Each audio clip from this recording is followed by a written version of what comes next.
ಒಂದು ನಿಮಗೆಲ್ಲ ಗೊತ್ತಿದ್ದಂತೆ ಮಳೆಯ ಪರಿಸ್ಥಿತಿ ಏನು ಇಂಪ್ರೂವ್ಮೆಂಟ್ ಕಾಣಿಸ್ತಾ ಇಲ್ಲ. ಶೇಖರಣಾ ನೀರು ಒಳಹರು ಬರುವಂಥ ನೀರು ಕಡಿಮೆ ಆಗಿರೋಂಥದ್ದು ಇವತ್ತು ಇಡೀ ಕರ್ನಾಟಕ ಜನತೆಗೆ ಗೊತ್ತು. ಅದನ್ನು ನಾವು ಕೋರ್ಟ್ ಮುಂದೆ ನಮಗೆ ಬರದ ಪರಿಸ್ಥಿತಿನ ಅವ್ರ ಮುಂದೆ ತರೋಂಥ ಒಂದು ಅಪೀಲ್ ಮಾಡಬೇಕು ಅಂತ ಅನಿಸುತ್ತೆ. ಸುಪ್ರೀಂ ಕೋರ್ಟ್ ಅವ್ರಿಗೆ ಮತ್ತೊಮ್ಮೆ ಅವ್ರನ್ನ ಅಪೀಲ್ ಮಾಡಿ ಕರ್ನಾಟಕ ರಾಜ್ಯದ ಬರದ ಪರಿಸ್ಥಿತಿನ ಮನವರಿಕೆ ಮಾಡಿ ಆರ್ಗ್ಯೂ ಮಾಡೋಂಥದ್ದು ಒಂದಾದರೆ ಡಿವಿಷನಲ್ ಬೆಂಚ್ಗೆ ಒಂದು ಅವಕಾಶ ಇದೆ ಅಂತ ಅನ್ಕೋತೇನೆ. ನಮ್ಮ ಸರ್ಕಾರದವರು ಮಾನ್ಯ ಮುಖ್ಯಮಂತ್ರಿ ಸಾಹೇಬರು ಅದನ್ನು ನಿರ್ಧಾರ ತೆಗೆದುಕೋತಾರೆ. ಲೀಗಲ್ ಕೋರ್ಸ್ ಆಫ್ ಆ್ಯಕ್ಷನಲ್ಲಿ ಯಾವ ರೀತಿ ನಮ್ಮ ಕರ್ನಾಟಕ ರಾಜ್ಯ ಮತ್ತು ರೈತರ ಹಿತವನ್ನು ಕಾಪಾಡೋಂಥ ದಾರಿಲಿ ಹೋಗ್ತಾರೆ ಅಂತ ನಾನು ಭಾವಿಸ್ತೇನೆ. ನಾನು ಸಿಎಂ ಅವರು ಸುಪ್ರೀಂ ಕೋರ್ಟ್ ಅಥವಾ ಸಿಡಬ್ಲ್ಯೂಎಂ ಅಂತ ಮಾತಾಡಿದಾಗ ಅವ್ರು ಏನು ಆದೇಶ ಕೊಟ್ಟಿದ್ದಾರೆ ಪಾಲಿಸಬೇಕು ಅಂತಲೇ ಹೇಳ್ತಾರೆ. ಬಂದಿರೋದ್ರಿಂದ ಅಪೀಲ್ ಹೋಗುವಂಥ ಚಾನ್ಸಸ್ ಇದೆಯಾ ಈಗ?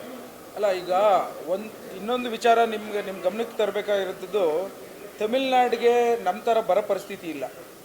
ಎರಡನೇದು, ಅವರಿಗೆ ಮುಂದಿನ ತಿಂಗಳಲ್ಲಿ ಮಾನ್ಸೂನ್ ಬರೋವಂಥದ್ದು ಇದೆ ಅಂತ ಹೇಳಿ ಮಿಟ್ರಾಲಜಿಕಲ್ ಸರ್ವೆ ಅವರು ಹೇಳ್ತಿರೋಂಥದ್ದನ್ನು ನಿಮಗೆಲ್ಲ ಗೊತ್ತಿದೆ ಅನ್ಕೋತೀನಿ.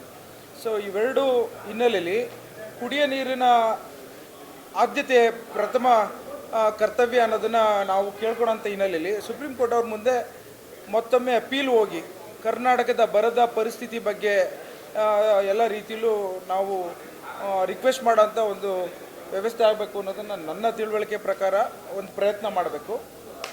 ಇಲ್ಲ ಅಂತ ಅಂದರೆ divisional bench next appeal higher ಅಥಾರಿಟೀಸ್ಗೆ ಅಪೀಲ್ ಮಾಡೋಂಥದ್ದು ಮಾಡಬೇಕಾಗ್ಬೋದೇನೋ ಅನ್ನೋದನ್ನು ಮುಂದಿನ ದಿನಗಳಲ್ಲಿ ಗೊತ್ತಾಗುತ್ತೆ. ಈಗ ಹನ್ನೂರು ವಿಚಾರ ನಡೀತಾ ಇದೆ.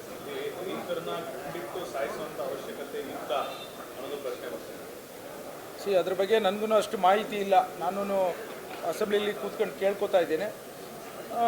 ಒಂದು, ಮನುಷ್ಯರ ಜೀವ ಭಾಳಷ್ಟು ಮುಖ್ಯ. ಇವತ್ತು ನಮ್ಮ ಕರ್ನಾಟಕದ ಪೊಲೀಸರು ಭಾಳಷ್ಟು ಜವಾಬ್ದಾರಿ ತಂದಲ್ಲಿ ಇಲ್ಲಿವರೆಗೂ ಕರ್ನಾಟಕವನ್ನು ರಕ್ಷಣೆ ಮಾಡಿದ್ದಾರೆ. ಅದು ಚರ್ಚೆ ಆಗಲಿ, ಎಲ್ಲಿ ಏನಾಯಿತು ಎತ್ತಾಯಿತು ಅಂತ ಚರ್ಚೆ ಆದ ನಂತರ ಅದ್ರ ಬಗ್ಗೆ ಕಾಮೆಂಟ್ ಮಾಡ್ಬೋದು. ನೀವು ಸಣ್ಣ ಆಗಬೇಕಲ್ವಾ? ಅದು ಒಂದು ಉತ್ತಮ ಆಹಾರದಿಂದ ಸಣ್ಣ ಆಗಬೇಕಲ್ವಾ? ಪ್ರತಿದಿನ ನಮ್ಮ ಜೀನಿ ಸ್ಲಿಮ್ನ ಯೂಸ್ ಮಾಡಿ ಯಾವುದೇ ಸೈಡ್ ಎಫೆಕ್ಟ್ ಇಲ್ದಂಗೆ ನೀವು ಸಣ್ಣ ಆಗ್ತೀರಾ.